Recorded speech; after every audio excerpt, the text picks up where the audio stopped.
Bonsoir à tous, merci d'être présents. Donc effectivement, je vais vous parler de photobiomodulation.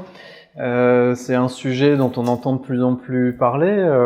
À la SFETD, la première communication avait été faite il y a 2 ans, et puis c'est un sujet qui est très présent dans les congrès d'oncologie et de soins de support, notamment le congrès de la SOS, de la MASC, etc. L'idée, c'était de pouvoir, selon ce que vous connaissez autour de cette technique, soit vous la faire découvrir, soit aller plus loin et vous convaincre ou à la développer, la déployer, ou répondre à des questions sur la masterisation de cette technique. Alors parler de photobiomodulation, ça veut forcément dire parler d'indications qui ne sont pas que les douleurs musculo-squelettiques, parce que les niveaux de preuve, comme vous allez le voir, ils ont été faits dans d'autres domaines. Et puis après, on va aborder plus spécifiquement le musculo-squelettique avec Karim, et on pourra parler des lasers thermiques. Donc moi, je suis médecin de la douleur au centre hospitalier de Valenciennes, et effectivement, on a beaucoup développé cette technique, et qu'aujourd'hui, on a un plateau technique assez unique en Europe, dans un centre hospitalier public, ce qui est une particularité de notre plateau technique. Alors, déjà, la photobiomodulation, qu'est-ce que c'est? On a une définition qui existe depuis 2015, parce qu'avant, quand vous faites des recherches bibliographiques, il faut faire très attention. Vous allez trouver différents noms, les lasers de basse intensité, les lasers froids, etc. Il y avait jusqu'à 70 appellations, et on a en 2015, avec la WOT, la Société internationale de photobiomodulation, déterminé quelle était la définition consensuelle. Et donc, c'est une forme de luminothérapie. Vous allez utiliser des sources de lumière non ionisantes, donc ça va être par des LED, par des lasers, ça on en reparlait, dans le spectre notamment visible et infrarouge, et ce processus qui n'est pas thermique va impliquer des chromophores endogènes pour créer des effets photophysiques, photochimiques. Et donc les résultats thérapeutiques vont être sur l'antalgie, l'inflammation, l'immunomodulation, la promotion de la cicatrisation des plaies et la régénération des tissus. C'est vraiment une définition qui est assez générique, mais qui, vous le voyez, va nous amener sur des terrains quand même assez larges. Alors, on est dans ce spectre de la lumière. En général, on est entre les 500 nanomètres de la lumière bleue et les 1000 nanomètres de la lumière infrarouge. On n'est pas dans une lumière toxique, il n'y a pas d'UV. On n'est pas dans les rayons gamma, les rayons X. On est vraiment focalisé sur cette ces longueurs d'onde. Et puis, quand vous devez comparer finalement une source lumineuse avec des LED et des lasers, la différence, la propriété dosimétrique équivalente, c'est qu'un laser va avoir une lumière qui est focalisée dans les tissus, c'est ce qu'on appelle la lumière cohérente, alors qu'une LED va diffuser la lumière dans les tissus de façon plus large. Du coup, finalement, il n'y a pas forcément un plus du laser par rapport à la LED, les deux vont être intéressants selon ce qu'on va vouloir faire. Et donc, il faut avoir à l'esprit que quand on utilise des lasers en photobiomodulation, ce sont donc des lasers dont la puissance est beaucoup plus faible que ceux qu'on utilise en chirurgie notamment, et donc on va avoir des séquences de traitement qui seront plus longues, contrairement aux lasers chirurgicaux, et que l'effet va être stimulant et ne va pas être ablatif.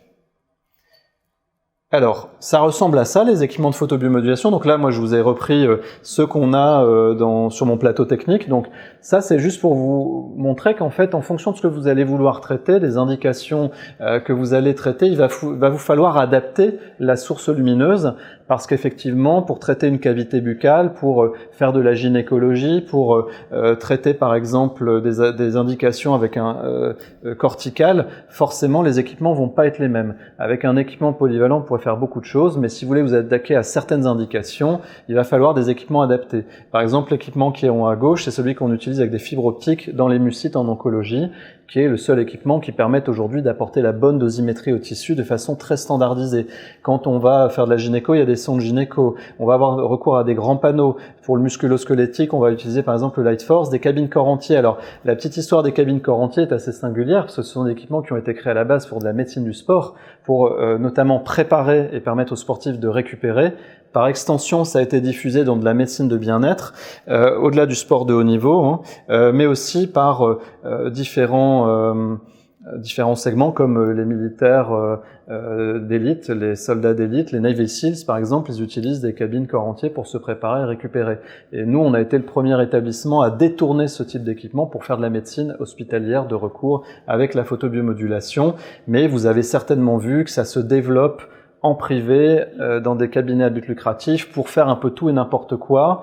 Et c'est là où ça commence à devenir compliqué, parce qu'on a des équipements qui n'ont pas de marque HCE, qui sont utilisés avec des séances qui coûtent cher et dont les paramètres dosimétriques ne sont pas vérifiés, ne sont pas certifiés, et pour certains, ça a été prouvé, hein, la lumière bleue qui génère des UV, qui eux sont toxiques. Bon, donc nous on est dans un écosystème à Valenciennes hospitalier avec du marquage CE, de la recherche pour des équipements.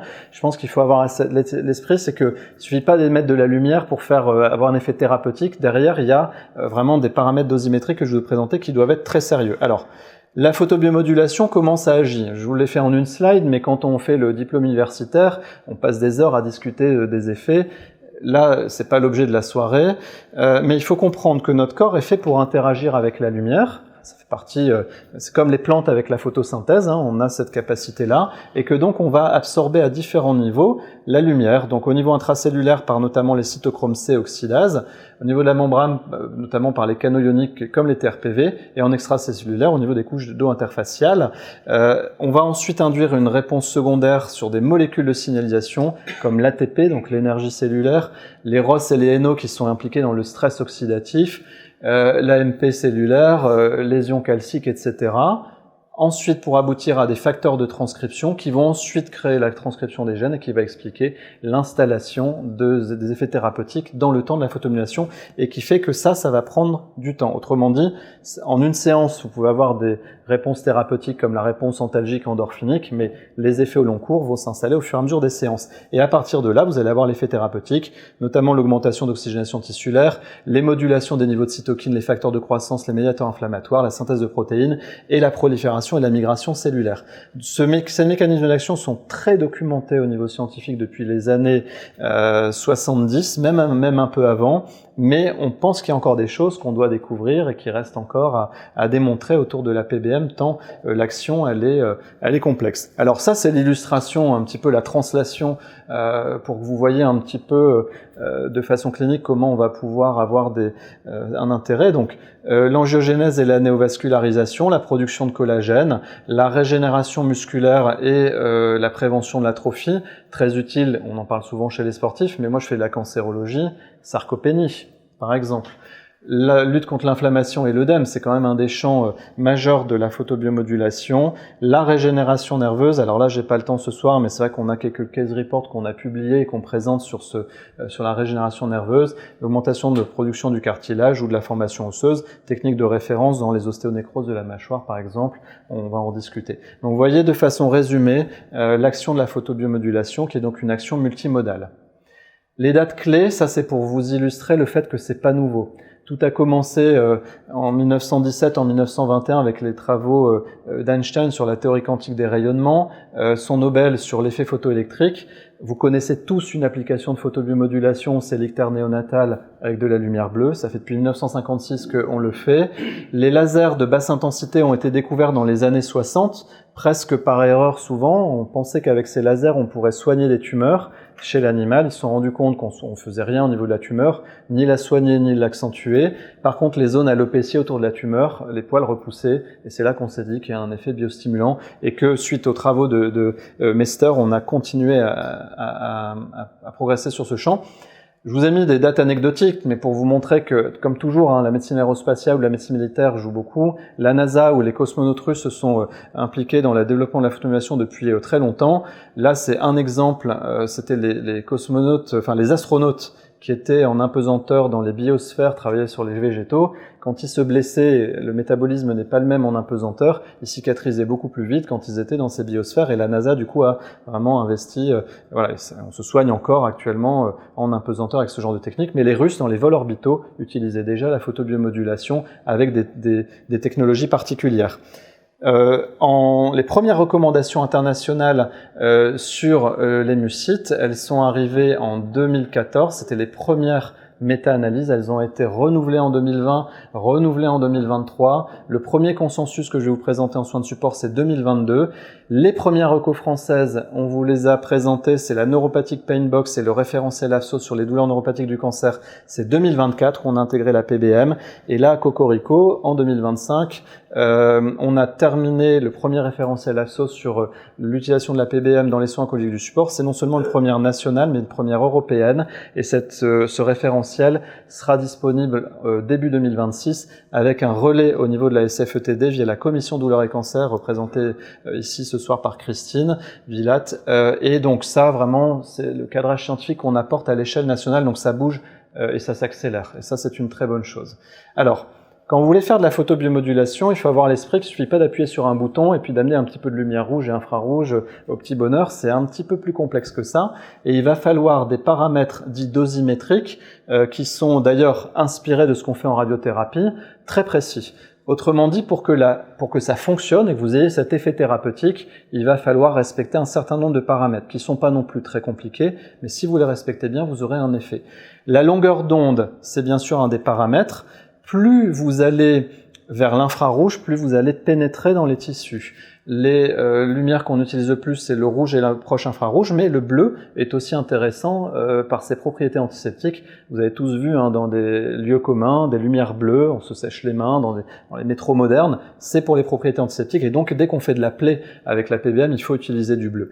L'irradiance ou la densité surfacique, c'est en gros la puissance de l'appareil, c'est ce que l'appareil va être capable de générer en termes de puissance, et il faut que ça soit dans une fourchette bien calibrée, qui est de 1 à 500 mW en fonction de l'effet qu'on veut produire, et ça va se transcrire en densité d'énergie, ce qu'on appelle la fluence, c'est en gros la densité de photons que vous avez dans les tissus qui, elle, va produire l'effet thérapeutique, et on sait qu'on doit être dans une fourchette qui se situe entre 2, 3 et 12 joules par centimètre carré pour avoir un effet curatif, un effet préventif pouvant être possible à des fluences plus faible, mais vraiment, il faut retenir que c'est entre 3 et 12 joules où tout va se passer. Si vous avez une fluence moindre, vous n'aurez pas d'effet. Si vous avez trop de fluence, parfois on a un appareil, moi je l'ai vu ça avec des stagiaires ils sont notamment dans des instituts à but lucratif, ils veulent justifier ce qu'ils font payer, puis ils font 10 minutes de ceci, 10 minutes de cela, 10 minutes de cela, on arrive à 45 minutes, et puis on n'a aucun effet efficacité thérapeutique parce que on a été beaucoup trop puissant. La fréquence, alors lumière pulsée ou continue, est-ce qu'on fait une lumière qui est continue ou qui est pulsée, voire nanopulsée? Aujourd'hui, ce qui sort dans la littérature, c'est que la lumière nanopulsée qui pulse extrêmement vite, a priori, va quand même beaucoup plus profond dans les tissus. Et c'est vrai que dans notre expérience, quand on veut aborder le viscéral, le médulaire, le cortical, la lumière pulsée est un avantage. Et puis le temps d'application. Et il faut avoir à l'esprit que ces paramètres-là dosimétriques, qui sont ceux de la machine, vont devoir être corrélés à la façon dont vous allez les utiliser chez le patient, et donc les paramètres ergonomiques. En fonction de comment vous allez utiliser votre équipement, de la distance avec laquelle vous allez le positionner par rapport à la zone à traiter, etc., vous pouvez du coup moduler l'effet. Les précautions d'emploi, c'est des choses basiques. On met jamais de lumière bleue directement sur les yeux, même paupières fermées. Par contre, les LED en rouge, on peut le faire, et on ne met pas de laser sur un œil directement. En ophtalmo, d'ailleurs, on commence à l'utiliser aux États-Unis. La FDA l'a validé dans la DMLA, c'est vraiment devenu un traitement de référence, et dans la xérophtalmie. Moi, j'utilise beaucoup en cancéro dans la xérophtalmie, ça marche très bien.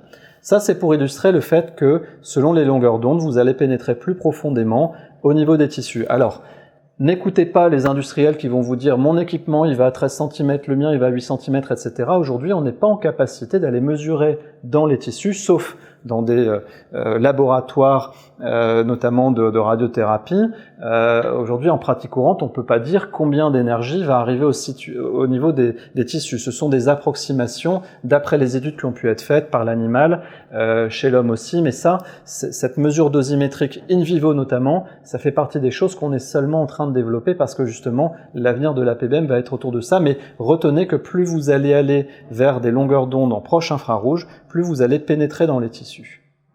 Alors, en soins oncologiques de support, la photobiomodulation, ça a été vraiment une révolution, et ça, je vais vous resituer cette histoire parce qu'en fait, beaucoup de choses découlent de ces preuves scientifiques. Pourquoi elle est intéressante quand on suit des patients atteints de cancer? Quand vous l'utilisez d'un point de vue professionnel, il n'y aura pas d'effet secondaire, vous allez pouvoir optimiser les traitements. Elle va réverser les mécanismes à l'origine des symptômes parce que là, vous l'avez vu, mais je vais vous en reparler, c'est multimodal comme approche. Et donc, quand vous réversez un symptôme qui lui crée une douleur, vous avez une action antalgique en gérant le symptôme, et ça c'est très intéressant. On va éviter, on va avoir une certaine épargne en traitement antalgique notamment. Elle est utilisée tout au long du parcours de soins. Elle va agir sur de nombreux symptômes, je vais vous l'illustrer. C'est une approche multimodale. Elle est basée sur la science et elle est peu coûteuse. On va parler du business model. Il faut se détacher du coût de la machine parce que quand vous raisonnez en parcours, vous allez avoir une action qui est beaucoup plus large. Alors, Juste très rapidement, pourquoi moi je me suis intéressé à la photobiomodulation dans les douleurs du cancer? C'est justement par ce multimorphisme qu'on avait publié. La douleur du cancer, sans arrêt, elle change. Au long d'un parcours, vous allez avoir une douleur, une entité qui change cliniquement. Vous voyez votre patient parfois un mois après, il n'est plus du tout dans la même présentation clinique parce qu'il est sous traitement, parce qu'il a été opéré, parce qu'il a eu la radiothérapie, les chimioneuropathies, antineuropathiques, etc. Donc, du coup, la PBM est particulièrement intéressante dans cette vision multimodale d'un multimorphisme et d'une douleur qui peut sans cesse changer. Je vais le passer rapidement, mais en cancérologie, on a cette approche qui est de toute façon la même en douleur, d'associer des stratégies qui soient interventionnelle, médicamenteuse ou complémentaire, la photobiomodulation, elle fait partie des stratégies interventionnelles non invasives qu'on peut proposer aujourd'hui pour avoir cette approche globale et multimodale. Alors, en cancérologie, je vous ai repris dans ce tableau qui est en cours de publication et qu'on a que j'avais présenté au Congrès international de photobiomodulation il y a 2 ans en Inde, mais qui fait l'objet d'une publication française maintenant. Dans la colonne de gauche, vous avez toutes les indications qui sont validées par la science et par des recommandations internationales. On a des niveaux de recommandations qui sont différents, mais par exemple, la mucite orale, c'est un niveau de grade 1.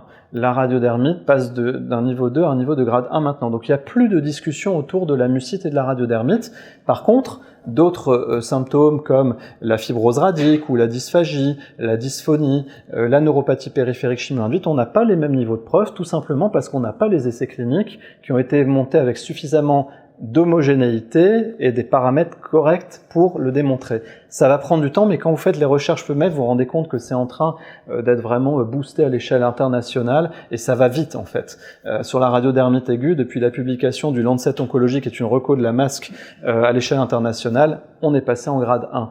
Donc il a fallu un certain temps pour que la littérature soit bien analysée. On s'est rendu compte qu'il y avait des essais qui étaient négatifs parce que les paramètres dosimétriques n'étaient pas bons, on sous-dosait ou on surdosait, tout comme on s'est rendu compte dans la littérature que quand il y avait pu avoir des problèmes, c'était souvent lié à l'effet thermique de certains lasers qui étaient beaucoup trop puissants, et que d'aller traiter une lésion tumorale avec un laser qui chauffe à 70 ou 80 degrés, l'effet carcinogène il est lié à l'effet thermique. Tout ça maintenant on l'a bien compris, on l'a bien analysé, et c'est ce qui fait que le niveau de preuve se modifie avec le temps. Mais vous voyez, tout ce qui est à gauche fait quand même l'objet de recommandations internationales aujourd'hui en cancérologie. Et puis ce qui est à droite, donc je vous ai mis, donc il y a les cases, c'est de dire si ces indications sont douloureuses ou pas.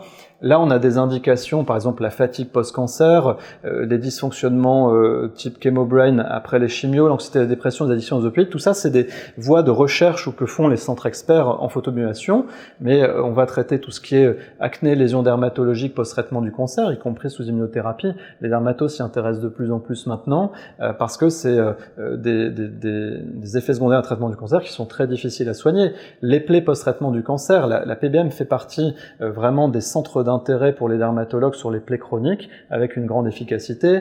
La sécheresse vaginale, les dyspareunies, toutes les toxicités gynécologiques et recto-anales post-radiques, l'effet est intéressant parce qu'on traite la fibrose qui elle-même est responsable potentiellement de douleur.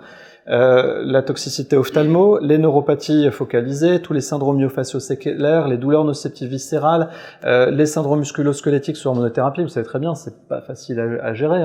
Concrètement, on est très vite à bout de thérapeutiques médicamenteuses dans ces indications-là et ça fonctionne bien en PBM. Les tendinopathies séquelaires, des douleurs complexes qui vont, elles, nécessiter la neuromodulation, puisqu'on peut faire de la neuromodulation médulaire et corticale avec de la photobiomodulation. Tout ça, c'est pour vous dire que en oncologie, on a ces voies qui sont des voies de recherche et pour des centres experts, mais qu'on essaye d'amener les niveaux de preuve maintenant pour démontrer que ça fonctionne, et ça, c'est en faisant de la recherche et en étant sur cette approche de pas juste utiliser nos appareils, mais de se dire il faut qu'on démontre que ça fonctionne. En tout cas, dans la sphère oncologique, les choses vont quand même relativement vite, et aujourd'hui on considère qu'il y a à peu près 120 centres autorisés à pratiquer les traitements du cancer qui sont équipés en photobiomodulation, ce qui est une bonne chose, ne serait-ce que pour les mucites et les radiodermites, parce que c'est vraiment le socle de base. Alors, je vais le passer rapidement, mais vous voyez, les recommandations internationales sur la mucite, de la masque et de la société ISO, qui est la société d'oncologie orale, disent finalement, voilà, il faut faire de la photobiomodulation avec tel type de longueur d'onde, tel type d'irradiance, autant de fréquences, etc. Et on va vers ce type de protocole pour essayer de standardiser les approches. Et ça, c'est vraiment ce qui est important. même type de recommandations. Aujourd'hui, si on suit les recommandations de la MASC publiées dans le Lancet Oncologie depuis 2023, ça fait 2 ans et demi, on devrait prévenir l'installation d'une radiodermite dans le cadre du cancer du sein, la prévenir par photobiomodulation. Aujourd'hui, on a encore beaucoup de patientes qui sont brûlées, qu'on va traiter en curatif et qui n'auront pas bénéficié, enfin c'est même la majorité, très peu de centres le font. Donc vous voyez, ce niveau de preuve, il est important parce que ça va nous faire changer nos pratiques cliniques. Et nous qui sommes dans un univers de la douleur, une dame qui n'aura pas eu de radiodermite aiguë, qui n'aura pas été brûlée, elle aura potentiellement moins de risque de fibrose et surtout de douleurs neuropathiques ou de douleurs après. Donc l'idée est intéressante de se dire qu'en intervenant précocement sur le parcours, on va éviter l'installation d'un symptôme qui peut être compliqué à gérer des années après. Le fameux consensus de 2022, je vais le passer rapidement, mais ça a été le premier consensus d'une société savante à nous dire, voilà, on a intérêt à utiliser la photobiomodulation dans ces symptômes-là. Et puis bon là, l'objet c'est de vous présenter rapidement le consensus, mais c'est de dire voilà, pour chaque indication, le niveau de preuve il est là, les paramètres dosimétriques c'est ça, faites comme ça, etc. Et le référentiel que j'ai coordonné de l'AFSOS, il va être très didactique, s'inspire un petit peu de cette méthode, et c'est de vous dire bah voilà, si vous voulez traiter de la neuropathie chimio-induite, prenez tel paramètre avec telle fréquence, telle irradiance, etc. Pour vraiment guider les équipes à standardiser les protocoles.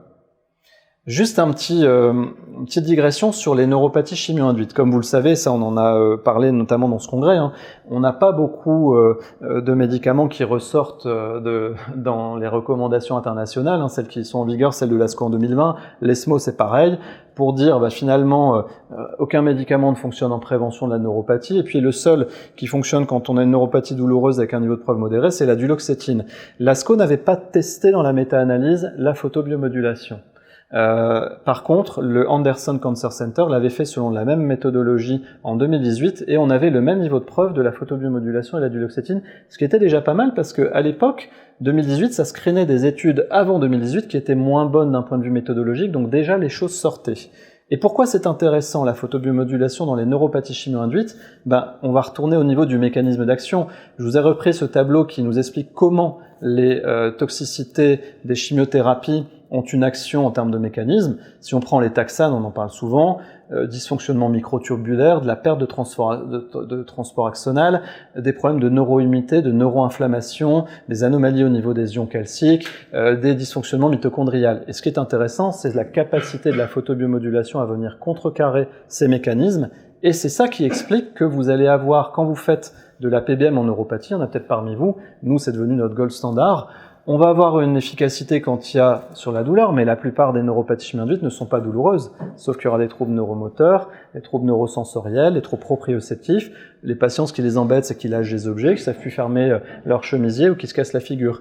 Et on va, quand on fait de la photobiomodulation, on va screener l'ensemble des fibres nerveuses, à alpha, à bêta, à delta, à C. Et donc on va avoir une efficacité du coup multimodale. Et c'est ce qui est assez frappant quand on est sur la vraie vie, c'est ce que les patients nous décrivent, c'est finalement d'avoir une qualité de vie qui s'améliore et pas uniquement sur la douleur. Sur la neuropathie chimio-induite, il faut vraiment qu'on continue à monter des essais cliniques. Alors nous, on a 2 à Valenciennes qui sont des essais financés, mais on a encore du mal à l'échelle nationale à monter des essais multicentriques avec une bonne méthodo. Donc il faut qu'on s'y mette pour le démontrer et faire en sorte que ça pénètre davantage dans la pratique courante. Alors, les indications hors cancérologie, en fait, elles sont globalement potentiellement très vastes en photobiomodulation. Ça n'en fait pas un remède miracle à tout. Moi, je suis contre le fait de dire mais avec la PBM, on va tout faire. Non. L'idée, c'est d'étudier les champs d'intérêt. En rhumatologie, en traumatologie, on a des chirurgiens qui commencent à le développer. Récemment, j'avais fait une conférence dans un centre parisien où c'est un orthopédiste qui développe la PBM pour tout le post-opératoire, par exemple.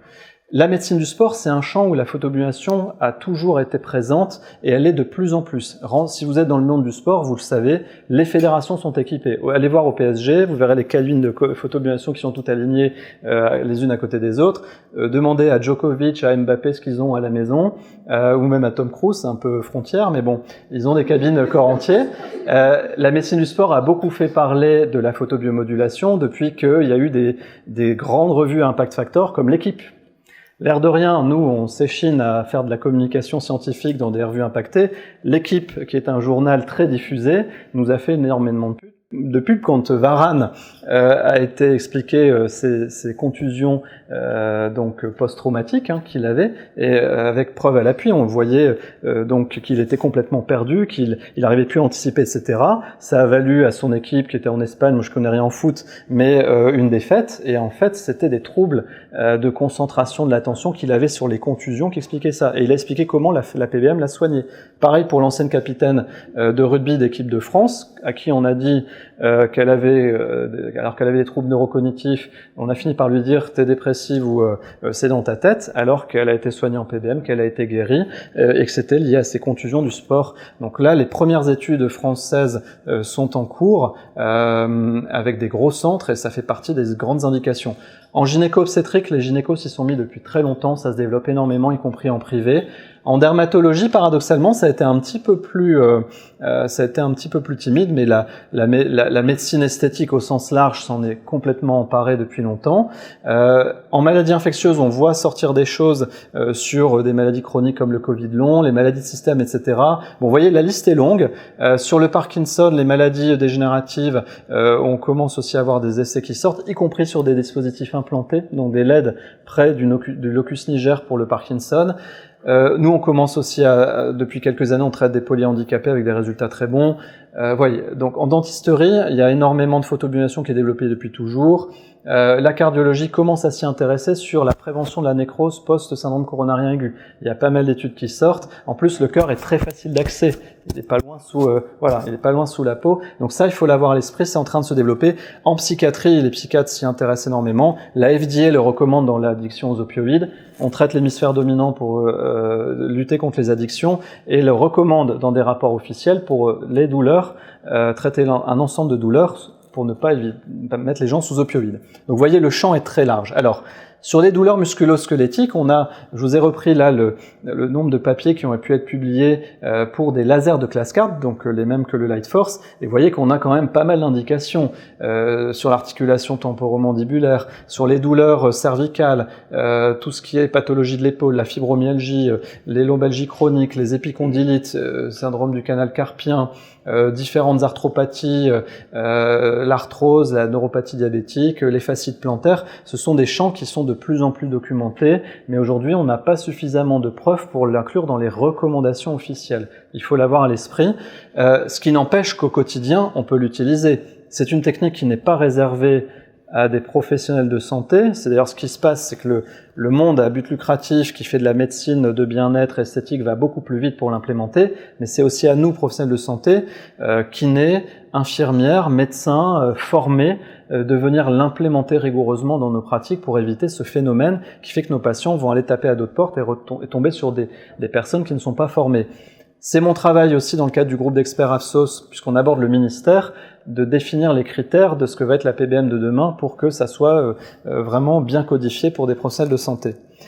Ce qu'il faut que vous ayez à l'esprit, puisqu'après vous parlerez peut-être un petit peu du Lightforce, c'est qu'on a différents types de lasers et que ce type de machine, par exemple, est un laser de classe 4 avec donc des puissances élevées. On a un risque du coup théorique de brûlure et c'est pour ça que ce type de lasers vont fonctionner en balayage. Quand on a des lasers de classe 2B, qu'on utilise beaucoup en oncologie par exemple, vous mettez votre dispositif, le temps qui est convenu par les paramètres dosimétriques, et puis vous n'avez aucun risque de brûlure. Quand on est sur des lasers de classe 4, si vous laissez immobile la sonde, vous allez finir par brûler le patient, et donc c'est pour ça qu'il y a un balayage. Mais c'est un balayage qui est guidé par intelligence artificielle, et en fait, on l'utilise sans absolument brûler le patient, mais il faut savoir que ça fait partie des précautions utiles dans ce cas. Donc, vous voyez, potentiellement, sur les douleurs musculo-squelettiques, on a un grand panel d'indications qui peuvent être traitées. Karim va vous en parler. Nous, c'est vrai qu'à Valenciennes, on l'a énormément développé. C'est vrai que c'est un atout dans notre structure douleur chronique parce que c'est très utile. Juste pour parler très rapidement du coût financier. Effectivement, on a toujours tendance à se dire un équipement ça coûte cher, il n'y a pas d'acte, parce qu'il n'y a pas d'acte dans la nomenclature actuellement, et donc je ne vais pas le rentabiliser.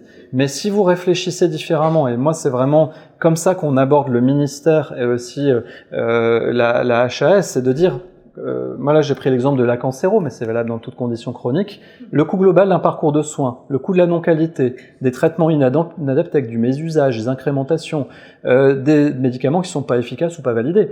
L'exemple typique, c'est la mucite.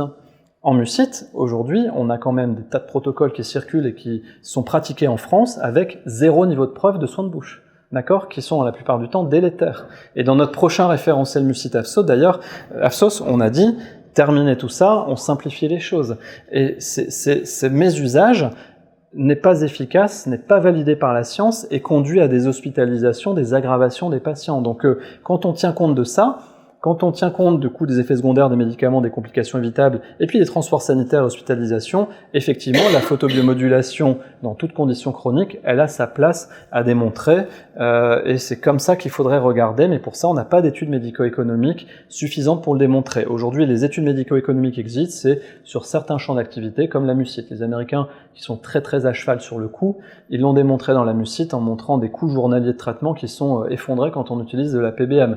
Moi, j'ai des exemples très concrets où on arrive à soigner des mucites de grade 3 ou 4 en 7 séances de photobiomodulation qui coûtent 30 € à la Sécu, donc 210 €, alors que les patients étaient hospitalisés 10 jours sur un niveau de sévérité 3 et que ça a coûté 10 ou 12 000 € à la société. Vous voyez ? Donc, le modèle financier, aujourd'hui, on n'a pas d'acte CCM dédié pour l'instant. Ça, c'est notre job avec la sauce, mais ça va mettre du temps.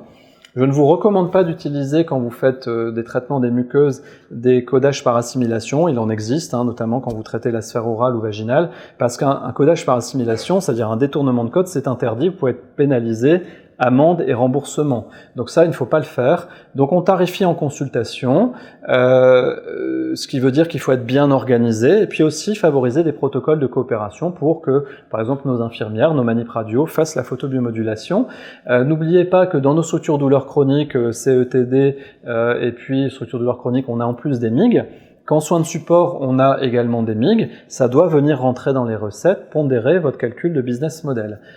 Les hospitalisations de jour multidisciplinaires, alors dans certains cas, quand c'est des séances chimio-radiothérapie, c'est le GHS qui l'emporte, vous ne pouvez pas aller le côté en plus. Si par exemple en douleur vous faites une AJ multidisciplinaire, ayez toujours à l'esprit que vous allez avoir de la ressource à déployer, vous connaissez ça bien, 3 ou 4 interventions, donc organiser un business model de photobiomodulation autour des AJ, non, il ne faut pas le faire. Vous n'allez pas pouvoir mobiliser à chaque fois que vous allez faire une séance 4 intervenants. Ça n'a pas de sens. Mais que vous le fassiez en inaugural pour faire toute l'analyse multidisciplinaire et après, à la fin, pour évaluer, ça c'est très bien. Et entre deux, vous faites de la consulte. Donc c'est à vous d'essayer de trouver le business model, mais bon voilà, pour avoir un petit peu d'antériorité sur le sujet, vraiment, au jour d'aujourd'hui, c'est sur de la consultation et de favoriser les protocoles de coopération. Le message pour la route concernant la photobiomodulation, après je parle très vite de la TENS parce que le temps passe. Approche multimodale non invasive dont le niveau de preuve a permis l'implémentation dans des recommandations internationales en soins oncologiques de support et qui évolue très très vite. Nombreuses applications potentielles, vous l'avez compris. Implémentation croissante en France aussi, mais attention à l'explosion des home devices. Regardez sur des sites de vente en ligne le nombre d'équipements que vous allez avoir, pas validés, avec aucun marquage CE, etc. Vous allez être effaré. Nécessité d'essais cliniques dans ces indications, j'insiste, il n'y a que qu'en faisant de la recherche qu'on arrivera à développer la photobiomodulation. Je termine rapidement pour parler de la TENS, parce que c'était un petit peu notre sujet, et l'idée c'était de dire le parallèle entre TENS et photobiomodulation, c'est d'avoir des approches interventionnelles non médicamenteuses sans effets secondaires qui sont utiles. Alors, vous travaillez en structure douleur chronique, donc vous avez l'habitude. Pour rappel, le mécanisme d'action de la TENS, quand c'est du gate control, on utilise des hautes fréquences, faible intensité, on va produire une sensation de paresthésie et stimuler les larges fibres myélinisées à delta pour moduler la douleur au niveau médulaire par la théorie du gate control, ça vous le connaissez par cœur. Et puis le mode endorphinique ou acupuncture-like qui lui va agir avec des basses fréquences et une haute intensité pour produire des contractions musculaires et stimuler les fibres à delta, moduler la douleur par sécrétion d'endorphines endogènes et puis une action sur les voies nociceptives, notamment sur les récepteurs mu. Il y a eu un petit couac de présentation, mu-opioïdes, mais aussi les GABA, sérotoninergiques et muscariniques. Donc deux modes d'action qui sont complémentaires et qui vont faire qu'on va l'utiliser dans des indications différentes. On a aussi le mode burst qui va nous utiliser des très hautes fréquences avec des salves d'impulsion qui vont cibler à la fois les A-bêta et Léa delta une action mixte. Et puis on sait que la TENS a aussi d'autres actions qui sont utiles, notamment sur la circulation sanguine. Ça a été démontré sur de la cicatrisation justement, et la réduction des cytokines. Il y a une autre coquille pro-inflammatoire, IL-1, IL-6, TNF-alpha. C'est un champ de superposition avec la PBM. Alors, vous le savez bien, vous l'utilisez en pratique courante. Aujourd'hui, sur le TENS, on sait qu'il y a énormément d'études cliniques, mais c'est pareil, le niveau de preuve, il est globalement faible, pour des raisons de méthodologie, pour des raisons diverses et variées, et pour autant, on l'utilise très largement, et on a même des recommandations de pratique, comme celle de l'HAS, sur l'endométriose, ou dans du musculo-squelettique, etc. Ce qui est important, et ça j'insiste, c'est que quand on est en structure douleur chronique, qu'on connaît bien, on va l'initier et avoir un suivi spécialisé qui fait la différence. Je ne sais pas si c'est comme ça chez vous, mais moi j'ai remarqué de nombreux prestataires qui prétendent faire de la TENS, ils passent 10 minutes chez le patient, ils l'implémentent et puis finalement ça marche pas. Le patient dit ça marche pas, on reprend tous les protocoles, etc., on le met en place et ça fonctionne. Donc c'est très hétérogène aussi. Et sur nos parcours de soins dans les douleurs musculo-squelettiques, tout comme la photobiolation, ce qui est très intéressant, c'est d'avoir cette approche multimodale, d'intégrer la TENS, et puis potentiellement d'avoir des épargnes dentalgiques, des épargnes opioïdes, ou comme la photobiolation d'ailleurs, d'aller dans des indications pour lesquelles les médicaments n'ont pas un niveau de preuve non plus satisfaisant ou ne vont pas soigner la condition. Alors, des exemples, vous les connaissez bien, lombalgie, fibromyalgie, SRC, douleurs musculaires osseo-articulaires, syndrome myofasciaux, mais aussi dans les douleurs séquelaires du cancer et ses traitements. En cancéro, on a une culture globale de TENS qui est insuffisante, et c'est dommage, et alors que c'est vraiment très utile. Ça, vous le connaissez par cœur, quand on utilise des modes gate control, c'est dans nos recommandations nationales en douleurs neuropathiques et ça n'a pas changé, en première intention. Et voilà, je vous remercie de votre attention, je suis un peu en retard, chère Karine, désolé. Et on va passer... Merci. C'est le problème d'un sujet qui pourrait nécessiter 2 ou 3 heures sans aucun problème. Et donc, Karine Kleber va vous présenter les résultats de son étude justement sur le musculo-squelettique. Voilà, donc je vais vous présenter les résultats d'une étude qui est observationnelle prospective, qui a utilisé donc l'appareil Lightforce dans les troubles musculo-squelettiques, patients qui sont arrivés en fait en consultation. Donc je profite ici de ma présence pour remercier la firme Enovis de m'avoir invité. Je remercie aussi Dr Lemaire et Dr Vellier de m'avoir accueilli dans le centre de la douleur à Valenciennes, et le professeur Serra, Dr Sorio et Dr Douet pour m'avoir aussi accueilli au CETD à Amiens. Alors, l'objectif de l'étude était d'observer les résultats sur la douleur, le sommeil et un indice global de satisfaction après utilisation de l'appareil Lightforce dans les troubles musculo-squelettiques. On verra un petit peu les indications après, ou les pathologies. Et c'est une étude où le recrutement avait débuté le 25 septembre 2024 et la fin du recrutement le 28 juillet 2025, donc sur quasi une année. Donc le protocole qui a été utilisé avec l'appareil, c'est en général 2 séances par semaine pour 3 semaines pour toutes les pathologies qu'on va voir tout à l'heure. Les paramètres du traitement sont préétablis par la machine. Et c'est en fonction de la pathologie traitée, et là on pourra discuter éventuellement s'il y a une présentation des protocoles qui sont insérés en fait ou préétablis dans l'appareil.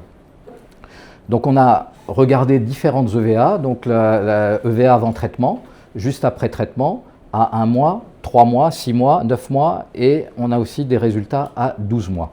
Donc ça c'était le critère principal, et les 2 critères secondaires. Il y avait d'autres critères secondaires que je n'avais pas le temps de présenter ici puisqu'on avait dit que ça devait faire à peu près une dizaine de minutes. Donc j'ai regardé l'indice global de satisfaction du traitement, donc ce que le patient a ressenti et comment il a accepté le traitement ou comment il l'a apprécié, et surtout la qualité du sommeil, puisqu'il y avait quand même un grand nombre de patients qui avaient des problèmes, des troubles du sommeil en fonction de ces troubles musculo-squelettiques. Donc ça c'est l'appareil avec le balayage. Alors, le recrutement, on a pu avoir 292 patients, mais seulement 231 ont été évalués, avec 51% d'hommes, 48% de femmes, avec un âge médian de 52 ans, avec des âges allant de 19 à 81 ans. Donc, on a pu séparer entre douleur aiguë et douleur chronique, donc avec 23% de douleur aiguë et à peu près 75% de douleur chronique. Alors ça, c'était les pathologies. Donc 60% des pathologies sont représentées par des lombalgies, des tendinites de l'épaule, épicondylites et des cervicalgies. Après, toutes les autres pathologies sont donc des pathologies ou des patients qui sont arrivés en consultation et avec une représentation moindre, bien sûr, des différents troubles musculo-squelettiques. En général, on leur a laissé leur traitement, qu'ils avaient de la kiné, médicamenteux, et on a juste rajouté en fait la PBM quand on a pensé que c'était indiqué. Alors, l'évolution de l'EVA, ici, on a poulé entre aigu et chronique, et on voit qu'il y a une diminution très importante de la valeur de l'EVA, et surtout, ce qui nous frappe, c'est la persistance de cette EVA, qui jusqu'à 12 mois reste relativement basse et constante. Alors, les baisses, les pourcentations de diminution de l'EVA vont jusqu'à 60% après 12 mois. Et si l'on prend la différence entre l'EVA dans une pathologie ou une situation aiguë ou une situation chronique, on voit qu'il y a une grande différence.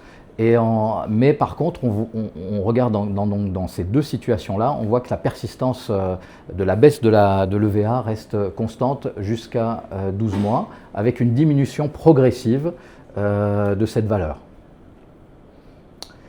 L'indice global était relativement satisfaisant à 7,7, mais lorsqu'on prend cet indice en fonction de la diminution de l'EVA qui est supérieure à 30% ou inférieure à 30%, on voit qu'effectivement, les gens qui ont eu une forte diminution de cette EVA sont nettement plus satisfaits, ce qu'on peut éventuellement comprendre. Alors au niveau des troubles du sommeil, on avait à peu près 58% des patients qui présentaient des troubles du sommeil, et on voit qu'après PBM, donc, on a une nette amélioration en fait, des troubles du sommeil quand ils étaient présents. Donc, en conclusion, bon, c'est une étude qui est observationnelle, donc énormément de défauts, mais on a quand même une amélioration subjective des douleurs aiguës et chroniques, avec un index de satisfaction du traitement qui est très satisfaisant, une amélioration des troubles du sommeil quand ils sont présents, et on peut noter que 80% des patients ont amélioré leur EVA de 30%, 58% des patients de 50% et 22% des patients de plus de 80% pour l'EVA 1, c'est-à-dire juste après le traitement. Mais après, on a vu que quand même l'effet restait constant et on n'avait pas d'effet rebond. Alors, pour l'évaluation des douleurs chroniques, l'utilisation des PROM sera beaucoup plus pertinente que, en général, l'utilisation de l'EVA. Et l'effet bénéfique est persistant jusqu'à 12 mois. Voilà, merci.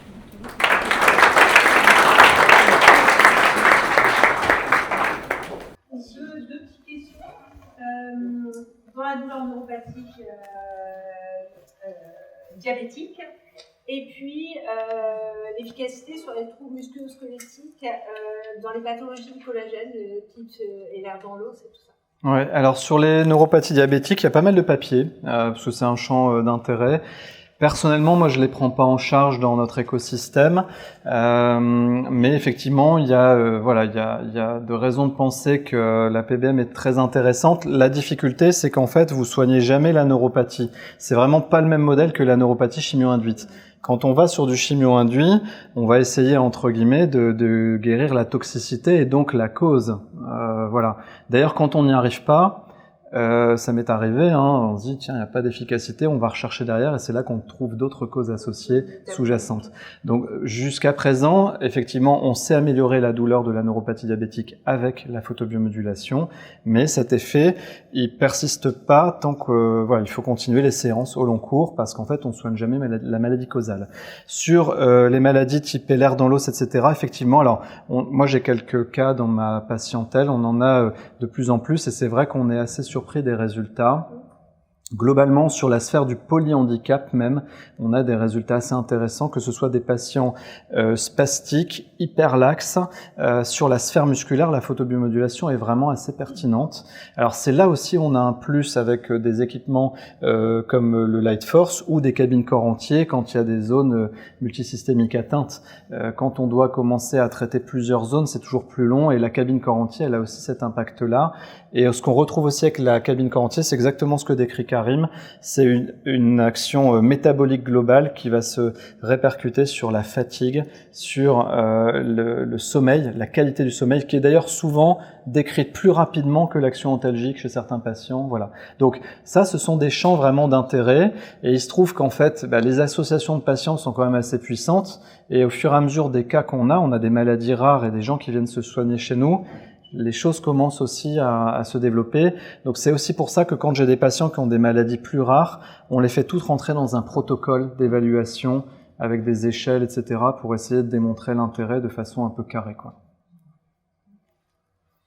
L'efficacité pour les neuropathies périphériques chinoises, par exemple, elles sont prises tout de suite, on peut comprendre, mais sur les voies 2-3 ans après, l'efficacité...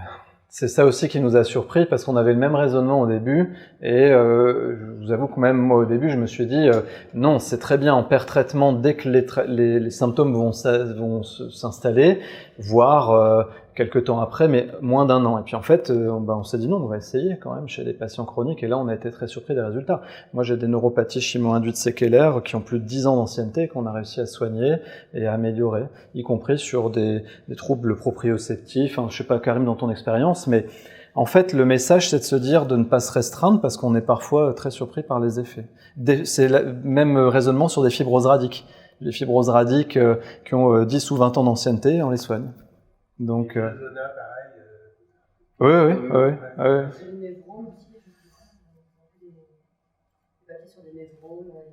Ah ouais, alors les névromes, c'est une très bonne indication. Pour l'exemple typique, c'est les mortones, par exemple. Moi, j'ai eu dans ma patientèle tous les types de mortones, c'est-à-dire que vous aviez ceux qui ont été infiltrés, multi-infiltrés, opérés, et qu'on voit pour des douleurs neuropathiques séquelaires de la chirurgie. Vous avez ceux qui ont été juste infiltrés. Bon, les mortones, avec nos équipements, c'est 2-3 séances de PBM. Pour commencer, ils viennent nous revoir une fois tous les 6 mois pour faire un petit coup, et puis on n'en parle plus, quoi. Alors, il y a des papiers, il y en a peu, mais c'est vrai que c'est des indications qui sont assez remarquables, parce qu'en plus, ils sont souvent très faciles d'accès. Donc, en termes de dosimétrie, vous prenez pas la tête à vous dire qu'est-ce que je vais mettre, etc. Avec des bons équipements en lumière infrarouge, vous les atteignez, quoi. Et ça, c'est vrai que ça fait partie des indications qui sont plus problématiques quand on est équipé en PBM. Non, aucun, non, là c'est du local. Ce qu'il faut simplement faire, c'est des petits détails, mais ça c'est l'anatomie. Les mortones, moi je les traite sur la face, sur les deux faces en fait. Vous voyez, tout comme d'ailleurs, moi c'est ma règle pour les neuropathies chimo-induites, on traite pas que la face plantaire ou palmaire, on traite aussi les faces dorsales. Parce que même si en théorie nos lasers pénètrent suffisamment et nos longueurs d'onde vont suffisamment, la répartition ubiquitaire des récepteurs et la façon dont vous positionnez vos équipements va faire que vous aurez un meilleur résultat en faisant les deux faces. Alors, ça dépend des équipements. Soit vous avez des équipements qui nécessitent un opérateur actif, soit vous avez des panneaux qui se positionnent, et puis une fois que vous avez positionné le patient, il n'y a plus besoin d'intervenir. C'est très équipement dépendant. C'est ça qui va aussi conditionner votre écosystème. Est-ce que vous voulez installer le patient, on le met sous traitement, vous faites autre chose, ou est-ce que vous voulez le traiter? Après, ça dépend aussi d'indications. Bon, voilà. Mais globalement, quand vous avez appréhendé ces subtilités-là, vous avez un résultat qui est quasi constant, avec des virages d'efficacité. Je sais pas dans ton expérience, Karim, mais moi je vois globalement vers la 3e, 4e séance, c'est là où en général on a un gros virage d'efficacité. Après ça s'installe, quoi. Sachant que c'est quoi les espacements des séances Ça dépend. Ouais. En aigu, on a tendance à les rapprocher davantage, et en chronique à les espacer. Donc sur de l'aigu, c'est 2 à 3 séances par semaine dans la plupart des protocoles, jusqu'à guérison, cicatrisation. Sur du chronique, avec des bons équipements, on est sur 1 séance par semaine.